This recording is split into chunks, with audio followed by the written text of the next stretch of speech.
This is Brother Ron, and welcome to We All Be News Radio and TV, the news-free Dixie for the 21st century.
We All Be is honored to have on the one and only Health Minister, Brother Nathaniel Jordan, with us today, originally from the STL, but he's going worldwide with his message of hope and inspiration via your health. How are you doing today, sir? I'm doing good, Brother Ron. Thanks for having me. It's an honor to have you on. First and foremost, man, you got a very commanding voice. I mean, you should be in radio, TV, voiceovers, all that stuff. So what's stopping you? well, I'm about to get some things on the ball with Rock helping me out, and I'm get some things. I'll be on some radio shows coming up. I'm working with the program director for WOL, and I do a lot of speaking. I've spoken at a few churches so far, and people usually do really enjoy hearing the message that I deliver, because I'm able to deliver it in a way that really gets down deep to the soul of who the soul of who I'm talking to. I mean, definitely, it's like you got a certain type of anointing on you. I mean, just your voice, the vibrations I get from your voice, it's like it's a lot of good intention and well-meaning for humanity. And the Rock that you mentioned is Brother Rock Newman, the one and only Brother Rock Newman, a radio personality, a true media living legend in our community. Helped Riddick Bowe get to the world heavyweight championship status, a man of many lives and reinventions, but he really was singing your praises and singing the gospel, the good news that you helped to carry. So I want to know, what is your ministry about, you being the health minister? What is your gospel about? Right, so my ministry started 6 years ago when I was 100 pounds overweight, and I had cardiovascular disease, and I came across a life-saving book called Eat to Live by a medical doctor named Joel Furman. He's a real doctor. He takes people in with all these diseases and massive amount of weight to lose, and he doesn't push pills. He pushes nutrition, real medicine. So I took the information and changed. However, what slightly bothered me was that I was like, where are my fellow African-American brothers and sisters as far as success stories? And I continued to learn from other doctors. And it was the same issue that I saw, where the majority of this health enlightenment and great success stories were mostly white people. Now, that's okay. They need the information too. But as a black man, I became concerned enough to say, you know what? There needs to, this information, the optimal level of information, there needs to be more of a voice within the black community. So I started Ministry of Wellness, Inc. And that's what I've been doing, is taking that information that I learned. And as I've learned, we've had elders and ancestors in the past who have done this work, focusing on the health disparities within the black community. We are the most overweight and sickliest ethnic group in arguably in the world. But Dr. Sebi and Dr. A.L.L. Africa, they have been in our communities for years. However, they are quite up in age. Of course, Dr. Sebi is gone from us now. And so me being much younger, there needs to be a newer generation of health conscious African Americans for our people. And I'm happy to be one of those taking up that mantle. Yeah, definitely. Now, somebody I thought about recently as well, the passing of Baba Dick Gregory, who's also from St. Louis, like yourself. Do you ever had a chance to meet him by any chance? I didn't, brother, but I did meet and know of his brother, Ronald Gregory. Oh, yes. And and he's very supportive of what he allows me to post health information on his Facebook page. But I didn't have the honor of meeting the Dick Gregory. But somebody who co-signed you is a person that was a part of his inner circle, Brother Rock Newman, who is well respected in our community in terms of information dissemination. How did you two get together? Well, he came across a video that I did an interview with Black Media Hall of Famer Bernie Hayes from St. Louis. And I did a local TV show in St. Louis with Bernie. Bernie gave me information concerning other Black media outlets throughout the United States. I started reaching out to them, and I included a clipping of that interview I did with him because it was an excellent interview. He asked me all the right questions. And so someone forwarded that my email information to Rock, and Rock saw it. And when he called me, he told me that he knows a champion when he sees one, which is a very gracious remark for him to say. And he said he wanted to change my life, but he wanted me to help him change his life.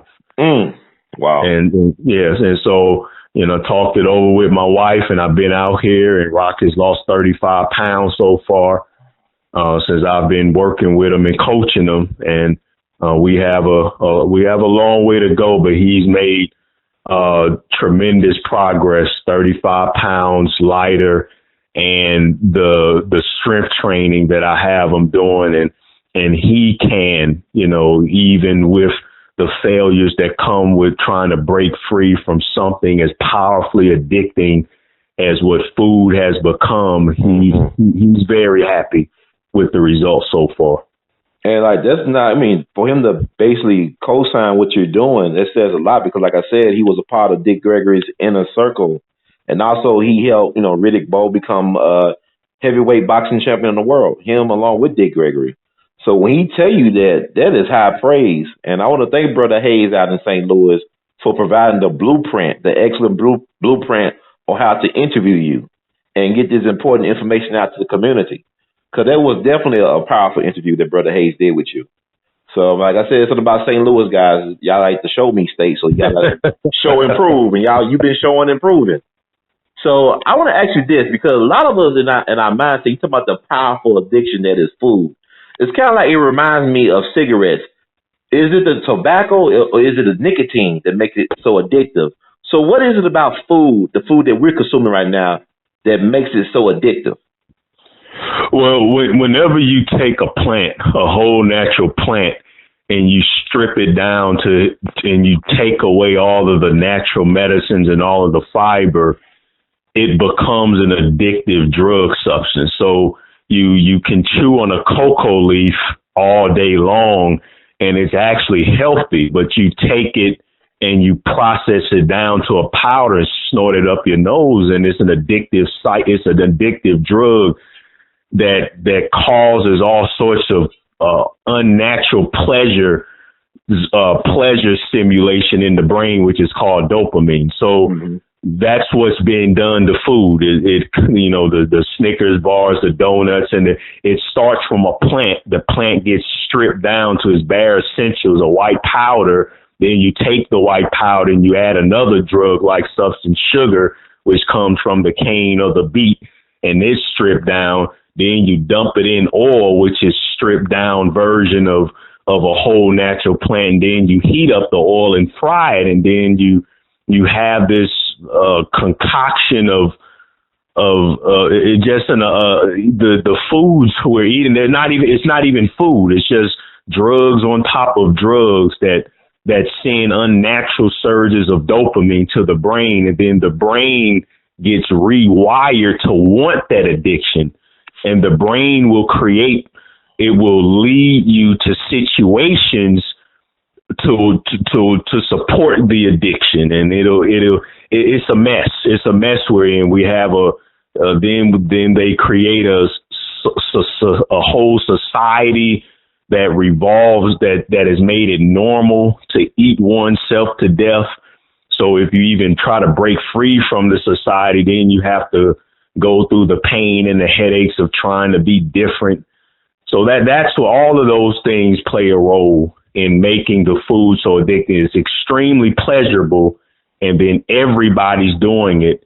And then we're designed to want to seek foods that are calorically dense, because that's a survival mechanism from thousands of years of living through feast and famine. So we're already designed to want caloric dense pleasure foods. We're designed to want to get the most bang for our buck with the least amount of effort. And so the food industry is meticulously designed these Frankenfoods in a way that supports all of these things.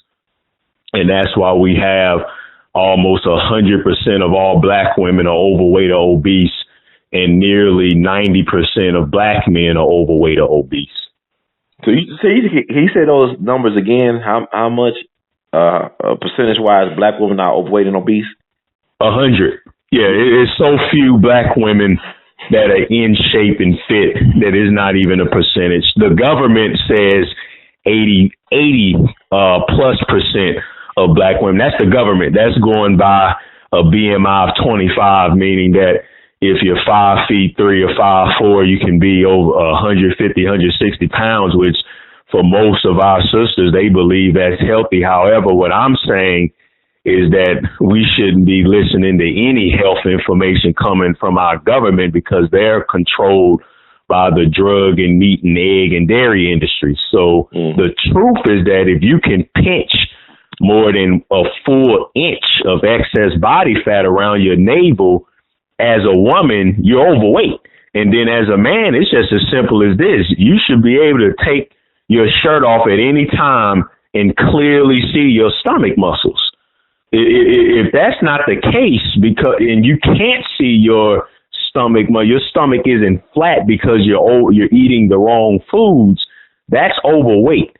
And that excess fat is destroying the insides of your body, especially keeping a high amount of insulin and sugar in your blood, and that leads to about 50 different diseases. So by that definition of excellence, 100% of all black women are overweight or obese. And that's why if you try not to be obese as a black woman, you get scrutinized. It's so much a part of our culture that if you try to be a lean, fit black woman, you're subject to face bullying and being scrutinized. And again, that goes back to the social normalcy of being fat and sick. And then we have men that, eat themselves to death trying to look like the Hulk. And that's why most men are still overweight, because even if you are doing all that weight training and eating, 20 pounds of steak every day, you're still overweight because you're putting a tremendous amount of stress on your organs and liver and prostate.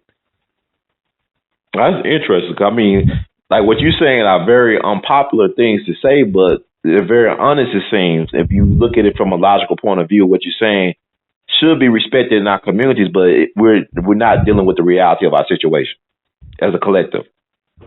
Right, and now we're destroying future generations. So with me, with what I do, I don't have time to sugarcoat anything, because we have parents that hate God because their child come out with cancer. Well, you should have been taught that how you ate as a child affected the health of your future child. See, grandparents should know that when they give their 5-year-old grandchild candy and cookies and crackers and donuts and cakes. They are destroying the life of their future great grandchild, because when a little girl is born, she already has the eggs in her. When a little boy is born, a male, he already has the sperm in him. So you can damage your sperm and your eggs, and you can age your sperm and eggs when you're a child, and then you 30 years you ate Burger King, McDonald's. You'd be lucky if you're even able to have children, because that's an epidemic by itself. But then you come together and you put together a rotten sperm and a rotten egg, and that baby don't stand a chance. Then you destroy it 9 months in the womb, because that the baby's growth in the womb is critically dependent upon the amount of green vegetables the mother eats. That's where the folate comes in, but then the wicked medical industry would just tell them just to eat, to take folic acid instead of getting the real thing from green vegetables, because they automatically assume, well, you ain't going to eat no green vegetables anyway, so just take a pill. Well, that actually makes things worse. So the baby ages 100 years in the womb.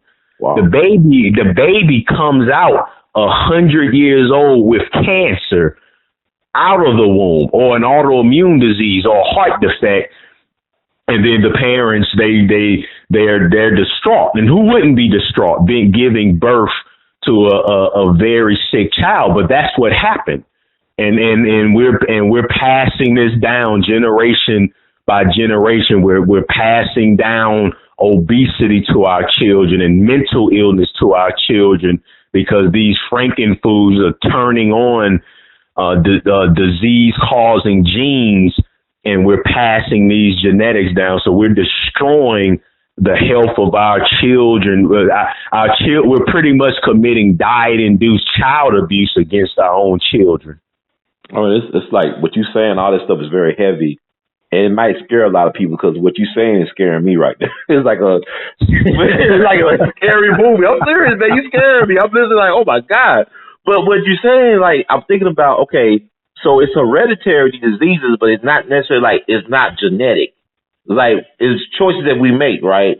It's not like it's got to be like this, because, like, you know how people say, well, big bone runs in my family, or cancer runs in my family, heart disease runs in my family. But what you're saying is really by the choices we make in food consumption that causes these diseases to be passed down generation to generation, correct? Correct. What I'm saying is that food is being used as a form of epigenetics. Epigenetics is you can turn on genes. You can change people's hereditary. That's what I'm saying. Mm-hmm. We are so dependent upon what we eat, whether we like it or not. We're so dependent, just like what you put in your vehicle is dependent on how that vehicle runs. We know more about vehicles than we do our own bodies, even though the vehicle is designed based off of the body. And so it is critically dependent, our bodies and our brains, on what we eat. And they've known this for years, that such as the Nazis knew this back in the 40s and 30s, that you can turn on people's genetics and you can make a person the way you want them to be by turning on and off genes inside of their body and brains. That's called epigenetics. That's been known for years. And that's why Adolf Hitler tried his best to be a vegan, because even back in the 30s, he understood that. And the Nazis had a high level of nutritional excellence that they expected, because they knew that. But here we are 70 years later, gobbling down everything, and we don't even understand what they understood 60, 70 years ago. And of course, that information, is being hidden from the masses, how powerful of a tool. Food is the most powerful biological weapon of mass destruction that you can use, because you destroy somebody's immune system and then you release a virus or a deadly bacteria, and you can wipe out entire populations with little to no effort. Man, can you say that again about food? I think you said that part. I mean, I'm just trying to digest it myself. You said food is the most powerful It's a biological weapon of mass destruction because you can intentionally use food to destroy people's immune system. You can turn off their defense system to fight disease with these micronutrient deficient junk food. These are just empty calories you eat. They have no medicinal value whatsoever. It's akin to putting sugar in your vehicle. And you can destroy people's immune systems. Then you can release a potent virus or bacteria in the air like Ebola or the flu or any of these viruses or bacteria. You can wipe out entire populations. Wow, I mean, I'm just digesting this because I'm thinking about you from St. Louis. I call it St. Louis, Missouri, by Missouri.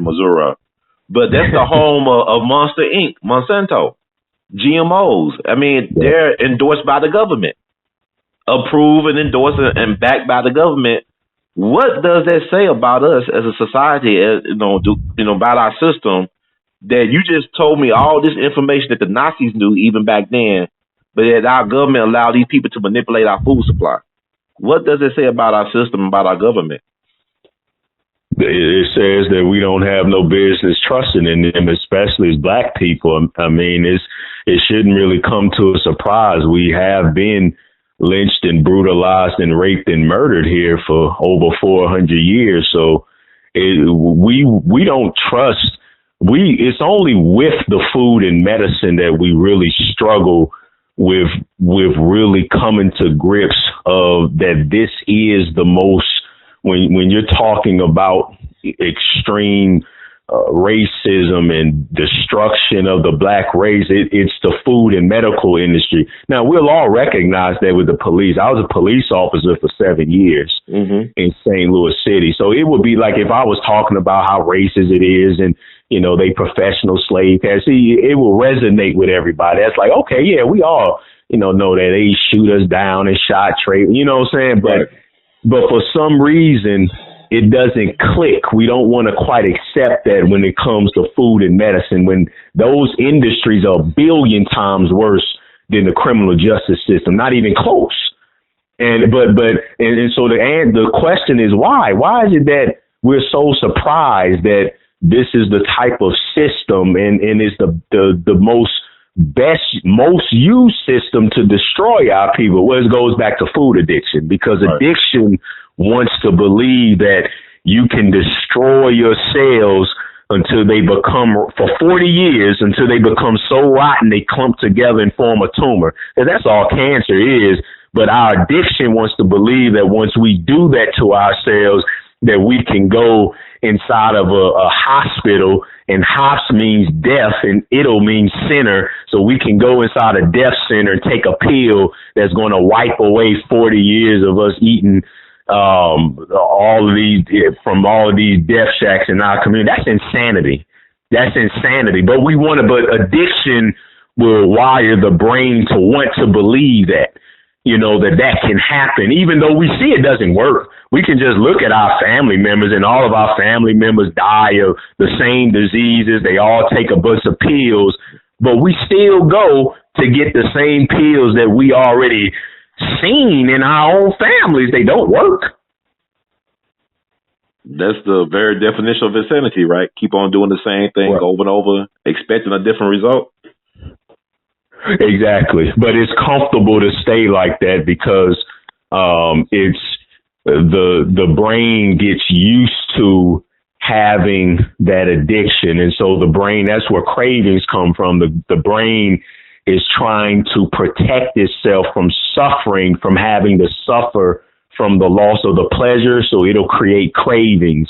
And that's why when you get in certain situations, you'll get a craving to eat something, to grab something, because that's a defense mechanism. The brain does not want to change because change is uncomfortable. So it'll send you a craving so that you can go, and the cravings can be very powerful.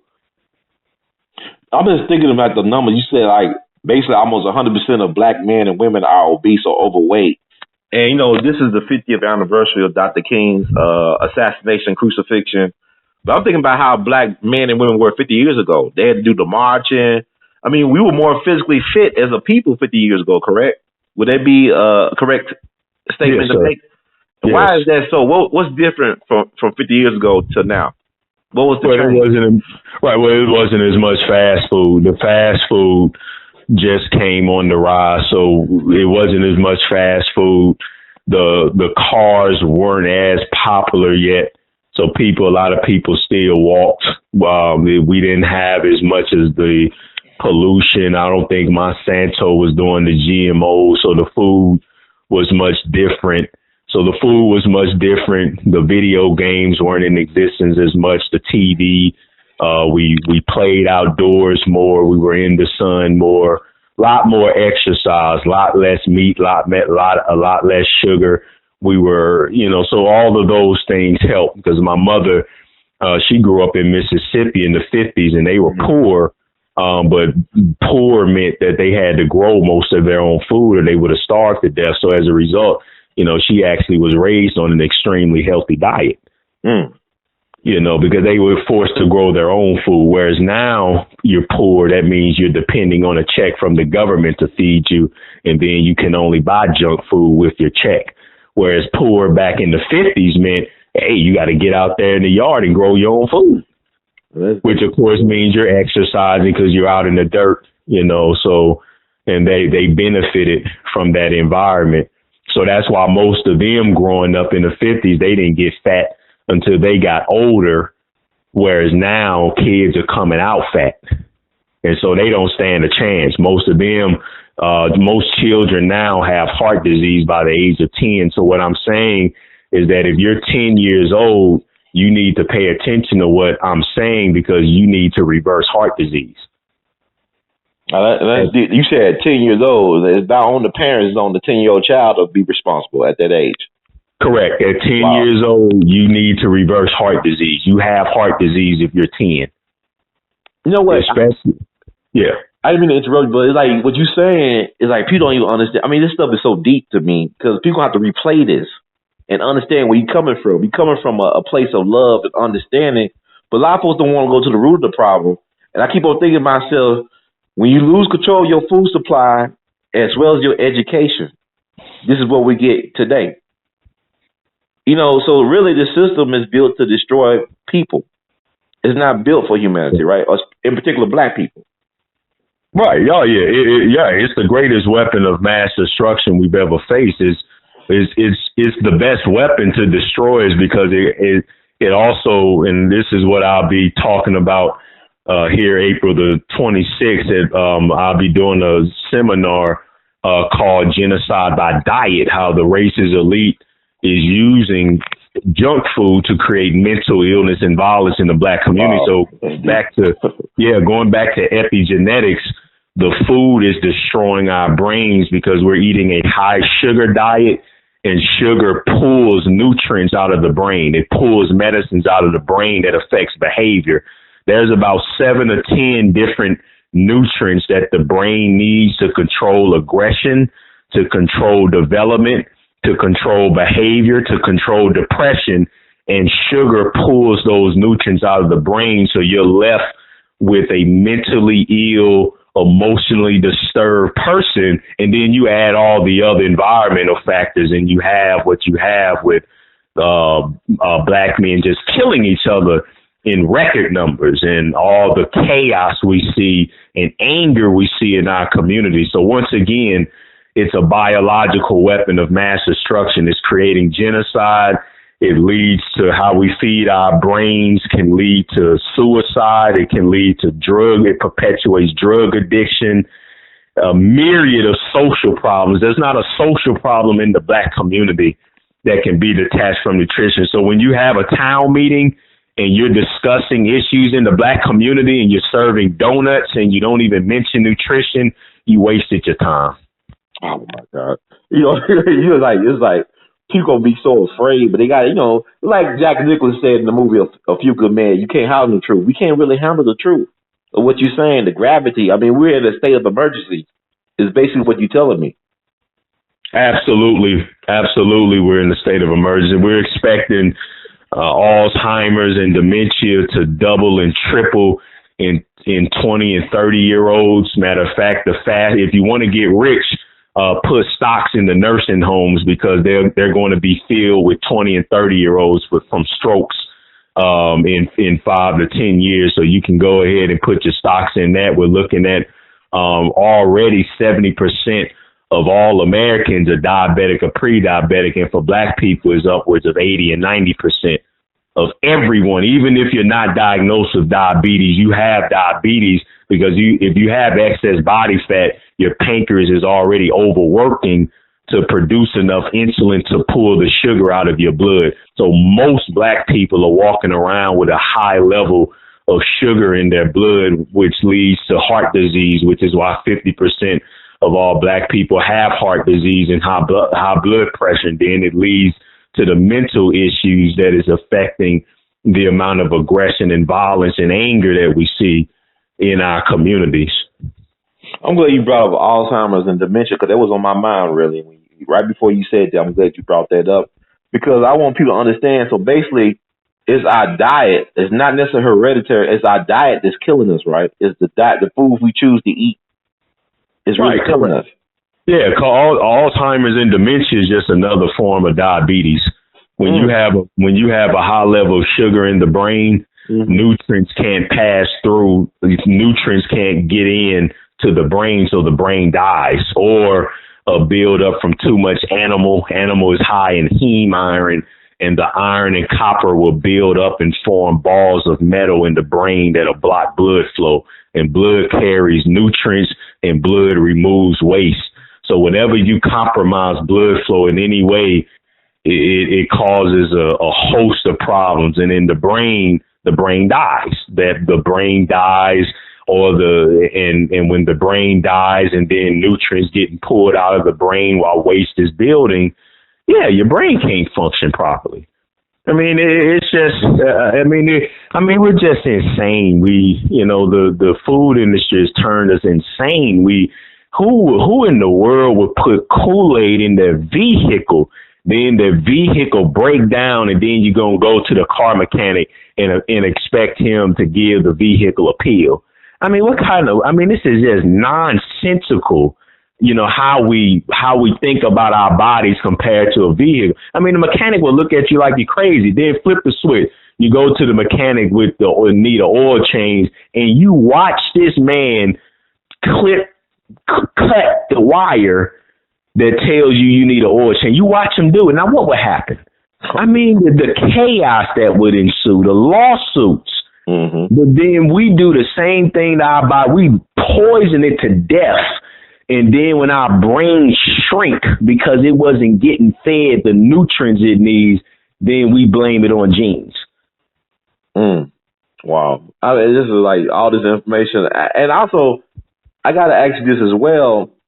When it comes down to it, which is more important? I know like both of them are equally important, I guess, but if somebody had to choose between diet and exercise, which would be the most important thing? Diet, by 99.9%. Diet is the cake, and exercise is the icing. And I know that's a bad example. But we love cake and icing. That's killing us. A healthy cake, and that's another thing. I got plenty of, I got books and stuff that have delicious recipes, including desserts. There's no loss of pleasure here. You can make healthy cake from whole natural plant foods sweetened with, dried fruit. And, so there's no loss of pleasure to eat to live. We just have to change our habits. Well, should we give up eating animals altogether then? I mean, can we find other ways to, people are talking about protein. People say you got to have meat for protein, but should we be eating animals at all? No, there's no need to, but, people just eat it for addiction. Anybody should know in 2018 that protein originates from plants. The reason why you used to be able to eat beef and get some protein was because the cow got it from eating the grass. So, but when you get it from the cow, you're not getting any fiber. So it's going to sit in your system and wreak damage and wreak havoc on your organs because it has no fiber and it takes so long for the body to break down. It has no nutrients, so you're eating a low nutrient food. Nutrients are medicines that we need to arm our immune system. So there's nothing in it. That's all you're getting is the protein. Whereas if you get the protein where the cow got it, if you bypass the middleman and get it from the plants, then you're not only getting plenty of protein, but you're getting the fiber. You're getting the natural medicines that come with it so that you don't be a part of that 50% of all Americans who will get diagnosed with cancer in their lifetime, according to the World Health Organization. So this myth that you need to eat meat for protein, first of all, most of the meat in the grocery store don't even have much protein in it anyway, because the cows aren't even being fed their natural diet. The diet of cows today is GMO grain, GMO corn or soy, or grinded up body parts of other animals. So that's where, and then the chicken too. That's why the chickens are 90% bigger than what they were 30 years ago. So these beasts aren't even eating their natural diet. So to sit there and to eat a chicken leg that's as big as your head and then claim you doing it for protein, you ain't doing it for protein. You're doing it because you're addicted to the taste of the flesh, because they put salt and sugar and color it before they put it on the supermarket shelf. Because if it was its true color, after to really resemble the type of lifestyle it led before slaughter, it will be brown and green, and it will stink. Because most of the animals that you're eating died of cancer, and they still strung them up and slit their throats and slathered it with a bunch of chemicals and put it on a supermarket shelf, and then you put it on a barbecue grill and smoke it, which turns it into a carcinogen, and then you eat that for 40 years, and then you get colon cancer and die in your 60s, and then you just say it was just your time to go. Oh my God! Well, you gonna scare a lot of people. You gonna wake up a lot of people. You scared the hell out of me. You scared the hell out of people. I'm like, this is scary stuff, man. I'm glad you doing this. I know it's gotta be hard to convince our people, man, because I just got through, man. My uncle offered me a cheeseburger with bacon on it. I turned it down because I had to talk to you. But after talking to you, I don't know if I want to eat meat. You scaring me straight, man. But I want to ask you this, because people, we're such a sex obsessed society, and it's like a lot of men are having issues with erectile dysfunction, even younger now than I guess normal or whatever it was back in the day. Is it because of our diet, and can it be reversed through a different type of diet? Right. It's the same as heart disease. Mm-hmm. So you have blood vessels that run up and throughout the entire body. If you took out all your blood vessels in your veins, it could wrap around the earth 2 times. And so those veins and arteries carry blood to it. It carry blood. When blood carries nutrients to help each function of the body, then blood removes waste to help clean the body. So blood flow is very important, very important. So whenever we eat things from junk foods that compromise blood flow, that part of the body where the blood is compromised, it has a negative effect. So for instance, when blood flow is shut off to the brain, you get Alzheimer's, you get dementia, you get mental illness, anger, suicide, homicide. When blood flow is shut off to your fingers, you get arthritis. When it's shut off to your knees, you get arthritis. When it's shut off to your feet, you're going to have to get your legs amputated because your foot is going to die. It's going to become rotten because it's not being fed nutrients. It's much like a tree. Mm-hmm. And so it's the same thing with a man, with the penis. If you're not getting the blood flow, and see, most men don't, because when you're very lean, you should see, you can see the veins on your bottom stomach, leading down to that area. Well, that's carrying blood flow that would allow you, to, achieve, an erection. So if you're not, if those blood vessels are clogged with cholesterol and saturated fat, from your barbecue, it's clogging those arteries. Blood flow can't get in, and that's where the erection is coming from. But that should be the least of your concern. Your concern should be is that if that's happening down there, you can rest assured you're on your way to a heart attack. Wow. I mean, because Viagra was a heart medication. That's why, because Viagra was found to, clear the arteries leading to the heart. But then they also saw that it did the same thing for the arteries leading to the penis. Well, of course it does, because it's the same thing. So these diseases are complicated. They all can come down to the same cause: a compromised blood flow, build up of waste, inflammation, and too much sugar, which pulls nutrients out. And then the same with salt, because salt is sodium chloride, which is a poison.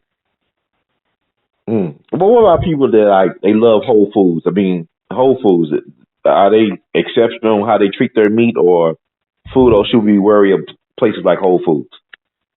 Yeah, unless you're growing your own food and growing your own animals, and I wouldn't trust the USDA unless you're growing your own animal. But here's the point: when it comes to meat, it doesn't matter if you move to Australia and start growing your animals in the lands of Australia. We're still not carnivores, and we still were meant to eat mostly 90+% of our calories should be coming from whole natural plant foods, your greens and beans and onions and mushrooms and berries and seeds, and making them into delicious recipes.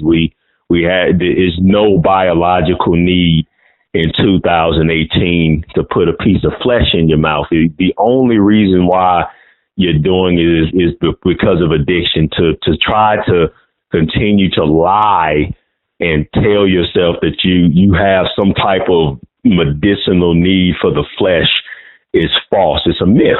So the more animal you consume, no matter where it comes from, the more you're increasing your likelihood for disease, especially cancer. So when our ancestors were brought over here, were they mostly vegans or all vegans or something like that? Or yeah, they were mostly vegetarian. Okay. Most of our people were vegetarian, and the cultures in Africa that did eat a lot of meat, they very poor live in very violent tribes too. You can tell the violent tribes. That's why the Europeans, when they were stuck during the Dark Ages or before, in the caves of the Caucasus Mountains, and they were very violent people. They ate a lot of meat, and that meat destroys brain function because of the saturated fat and the cholesterol that impedes blood flow to the brain, the lack of nutrients to the brain. So you can look at a tribe and look at how violent and angry they are versus, tribes in parts of the world like the Okinawans in Japan, who historically used to live in their hundreds, and very peaceful, loving people, despite being a very poor people, very loving and peaceful people. Eating mostly whole natural plant foods. So I mean, wow. So that explains America then. we love meat over here. We love meat. We like. Well, Dr. King said it's the greatest purveyor of violence on the planet is my own government, and we love a good old red steak over here, medium rare or whatever. But I'm gonna ask you this. I think it's very important. What about dairy? Should we be messing around with dairy at all? No, because most of our people are lactose intolerant. And then the dairy came from a cow, and the cow was stuck with a hormone called bovine growth hormone to force it to produce milk beyond its natural means. The meat industry is evil, and the dairy industry, there's just no way, we should be supporting that type of industry the way they're treating God's creation. It's an abomination. And we can't expect to support that type of industry and those effects not come back on us. We're reaping what we're sowing. We're ignoring this industry of death, and we're paying a terrible price with our health. I mean, I would never ever eat an animal again for the simple fact of even not, I'm no, animal loving hippie by a long shot. However, that's just evil. You don't torture an animal and stick things in it to force it his whole life, and they strip the calves from the cow You know, I mean, it's evil, you know. So no, absolutely not. We shouldn't be consuming dairy. What do they say we need dairy for? They've lied and brainwashed it and said calcium, when once again, the cow, if it did have calcium in it, it's because it got it from eating the grass. And they don't even eat grass no more because they're stuck in cages their whole lives. So we get the most calcium rich sources of food is green vegetables, not getting it from dairy. Everything that we need, we can get from whole natural plant foods. Wow. So, man, when you said, I was thinking about what happened like 20-something years ago when, you know, Oprah Winfrey, when she had an expose about the meat industry, that almost shut her down. You know, she almost lost everything. Remember that? When they I mean, she tried to take them on. She ain't been the same since. You know what I'm saying? She walked, you know, she told the line now. But how can you really, you know, I mean, you going against a behemoth, a Goliath in the FDA, in the meat industry, the dairy industry. How can you get your message out? I mean, how have you been able to get your message out in this wilderness?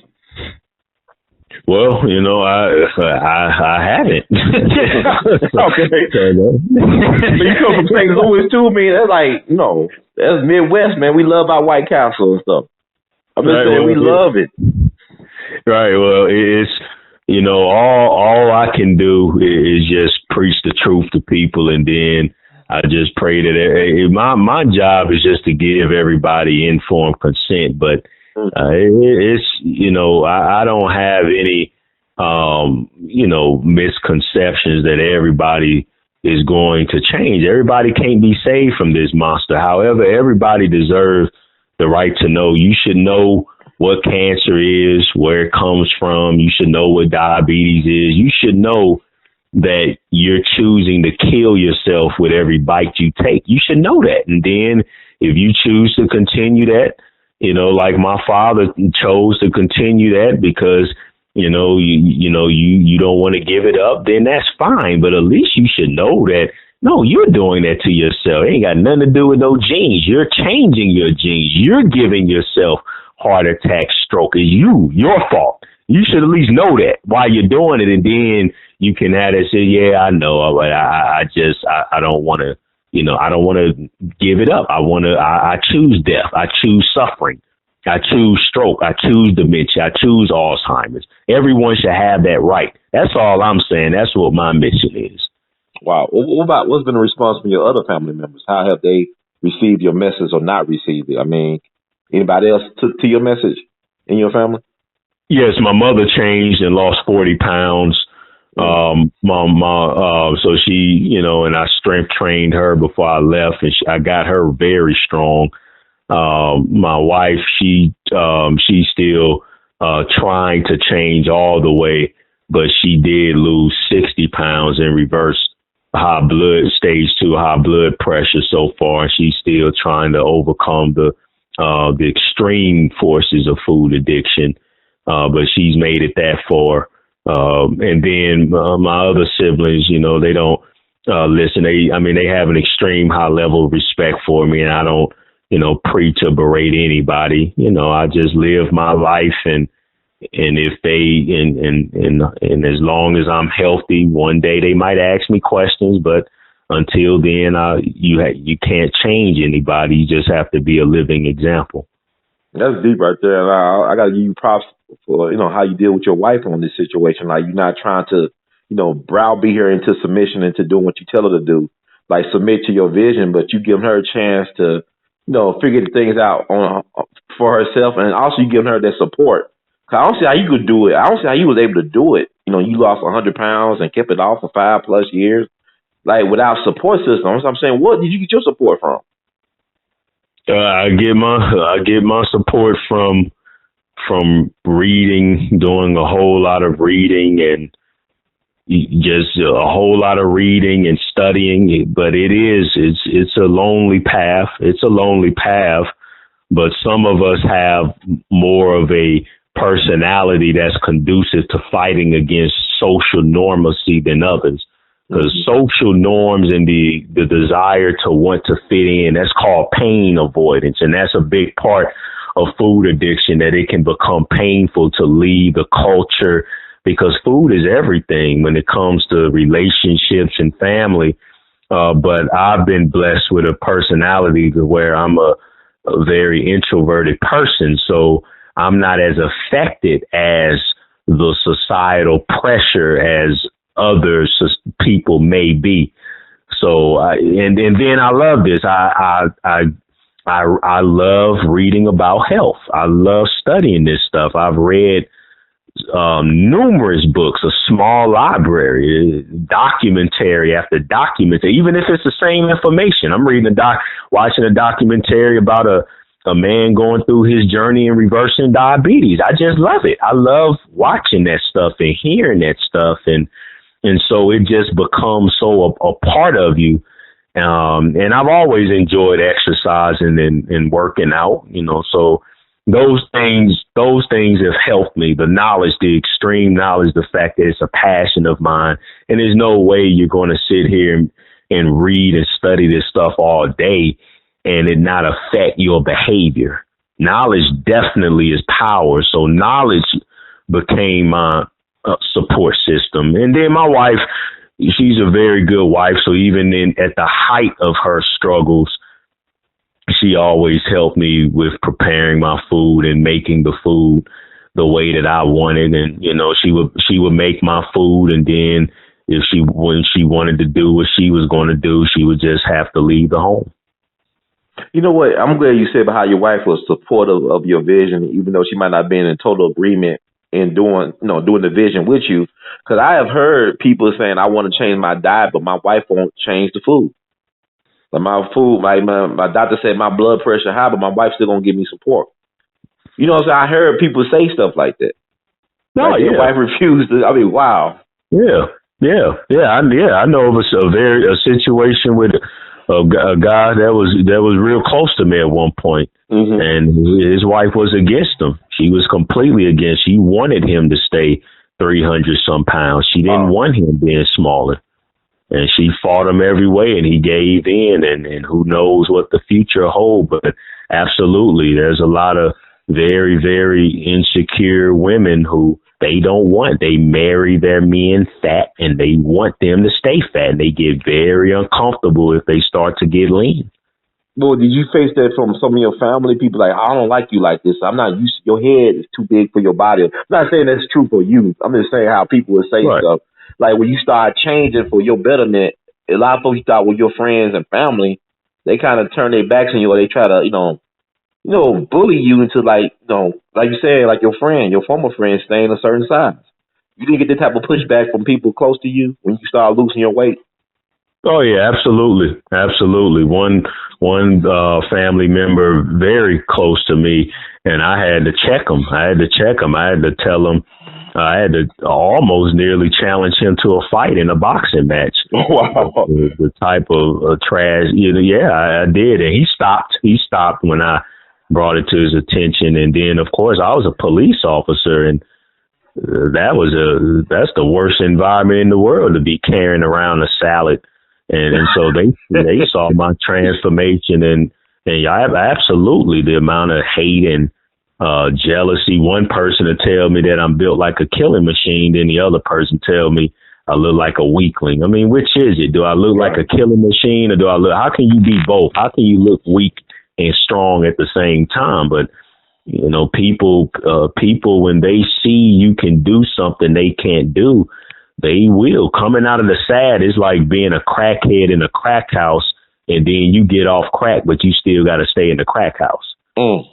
That's a hard road to tote, because when you get off crack in the crack house, you got to go. And the other crackhead looking like, man, you can't come up in here and you all clean and off crack. You making us feel bad. Right. So you got to leave, and you can leave, but you can't leave the society of the sad.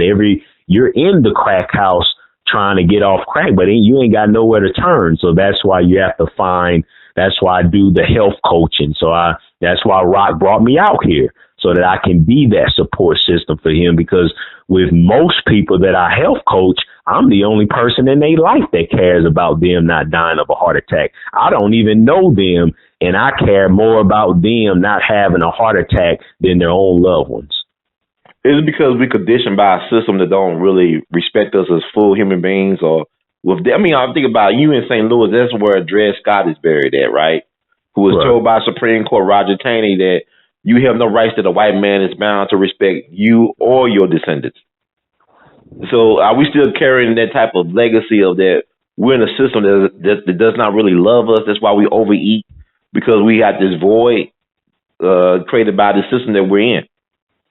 Absolutely. Emotions play a huge role.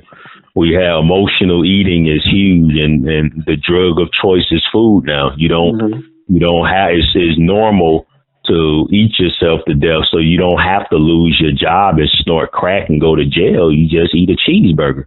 Right. Wow. So it's a tremendous amount of mental suffering that's perpetuating addiction. But however, the food makes it even worse, because the food destroys the brain. So that just puts you in a deeper hole of depression and hopelessness and despair. But absolutely, Black people, we're suffering from, we've been suffering for years from post-traumatic slave disorder. And of course, scholars like Dr. Umar, he talks about that extensively, and that's all true. What about professional sports athletes? I know that people like Kyrie Irving, he made a big, sensation when he went vegan. And he said how it improved his performance, how he feel better, like, for his physical. Do you think, like, people embracing what you're trying to do is, in terms of professional athletes, would it help them come back, injuries and even CTE with football players? It would. It would help them tremendously, because, first of all, it would keep them from getting sick, because the nutrients, the medicines, and whole natural plant foods arms the immune system to where it keeps you from getting viruses and bacterial infections. So they would stay stronger, and they wouldn't get sick with the flu. They would stop suffering from headaches, because the plant foods remove waste from the brain. Headaches is just the brain trying to detox. That's all that is. So that would eliminate that. And then once again, blood flow will be optimally restored to the joints and tissues, which will cut down on injuries and give you more oxygen. He's getting more oxygen to his heart, which is allowing him to perform at a high level. I know this because I'm the same weight I was when I was 16 years old. And when I was a 20-year-old Marine, I was on the boxing team in the Marines, and I had poor, pathetic stamina. Now here, 12 years later, and I'm not even fighting no more, and I'm the same weight, and I have 50 times the conditioning. Well, what changed? My diet changed. I'm in excellent shape. So absolutely, athletes. That's why Tom Brady is performing at a high level. And once an athlete grows up eating the way that I teach at the optimal level, and that's he's gonna change the game. He's gonna change whatever game he's in, because his level of performance is going to be incredibly high. That he'll change he'll destroy all of these embedded myths, embedded European dietary myths, mainly that you need protein to be strong and dairy. These are European myths, dietary myths. These aren't dietary regulations based in African history. It's all European concepts of diet and what to eat and what not to eat. And we shouldn't be under that type of system and that type of thinking. We've been thoroughly brainwashed by our oppressors. I'm really, you read my mind. I was thinking about Tom Brady, and you said Tom Brady, and how, he just really did a 180 in terms of, or 360, well, I guess 180, because that knee injury he had, and then he just changed. I'm not going to let them cut on me anymore like a steak. And it really is unnatural for people to be cutting on you, right? To heal you. Is that unnatural for folks to just cut off everything? You got something going on, especially with Black people. They love to cut on us. Yeah. I'm listening. Go ahead.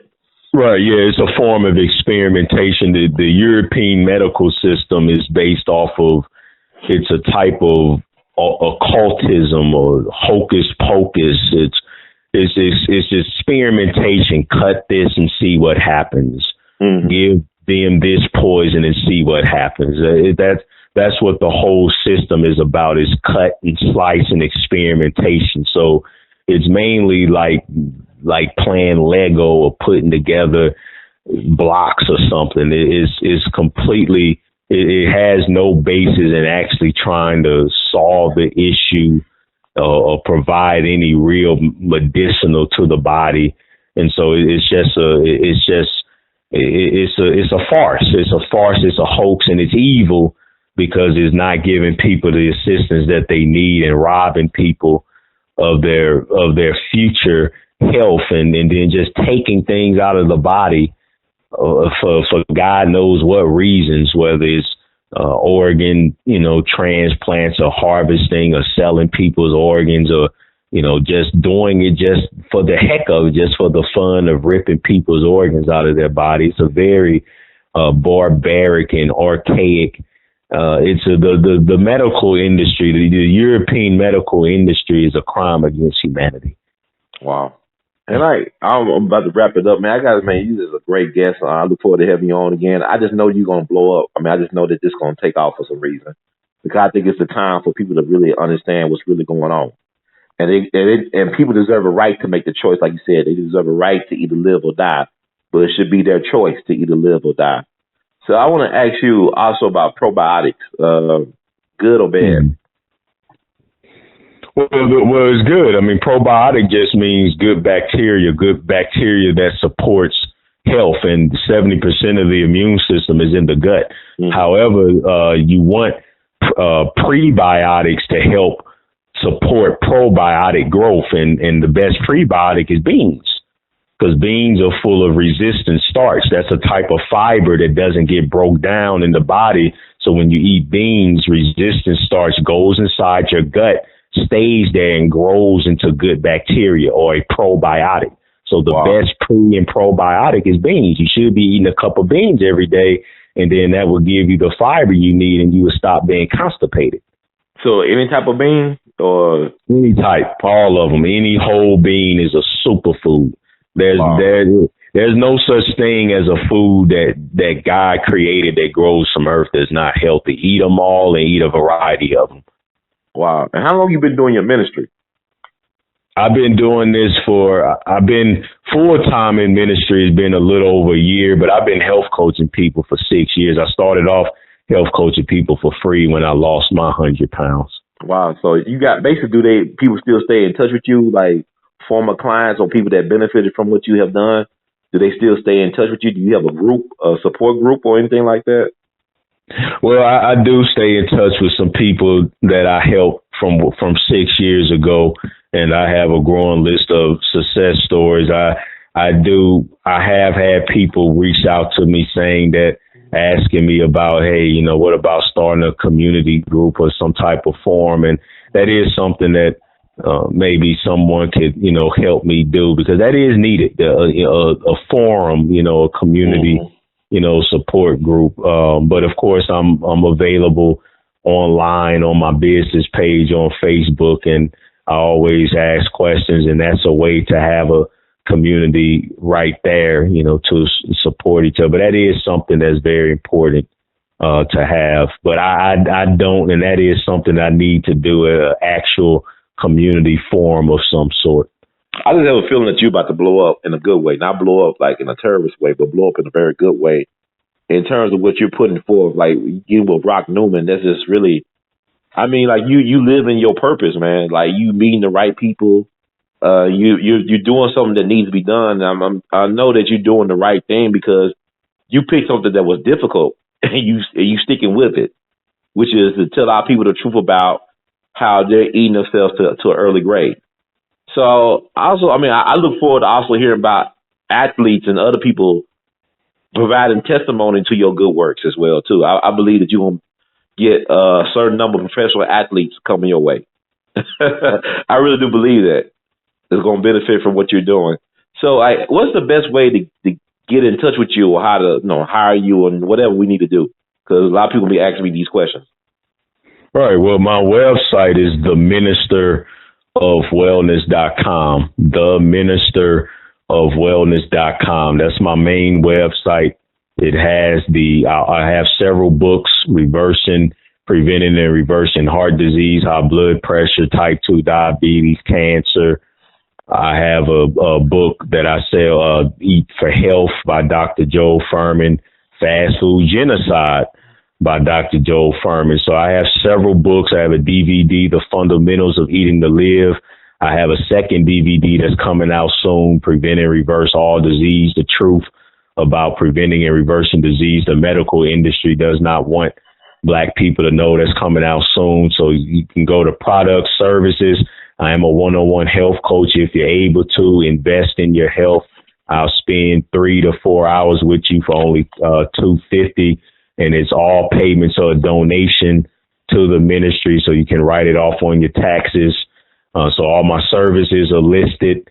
I have several lectures that you can view the lectures, view videos of the lectures, and if you want me to come speak to your group or organization or church, reach out to me. My phone number is area code 314-443-8441. That's 314-443-8441. Or you can send me a message through my website. And I'm also on YouTube. I have over 90 videos. Just type in The Minister of Wellness, subscribe to my channel, and I have 96 videos and growing on a variety of topics. And find me on Facebook. I'm on Facebook at Ministry of Wellness, Inc. or at The Minister of Wellness in my public page. And usually every day I try to post recipes on my Facebook page. Well, thank you so much, Minister Jordan, for sharing your time and wisdom and insight and exceptional story with us, man. We really appreciate it. And do you have any final words or thoughts for the segment? The final words and thoughts is that you don't have to have a heart attack. You don't have to have a stroke. You don't have to have diabetes. You don't have to have dementia and Alzheimer's. And we already know how to eradicate cancer. It's time for us to unlearn the lies that we've been fed by the for-profit, racist, and wicked medical industry. And it's time for us to break free from this food addiction that's making us illogical and causing us to destroy an entire future generations. Thank you so much, Minister Jordan. In the words of Great Together, we love you madly. Keep on producing and pushing. Thank you, sir. Thank you, Brother Ron. Love you all, too. Thank you. Appreciate it. Peace. Peace.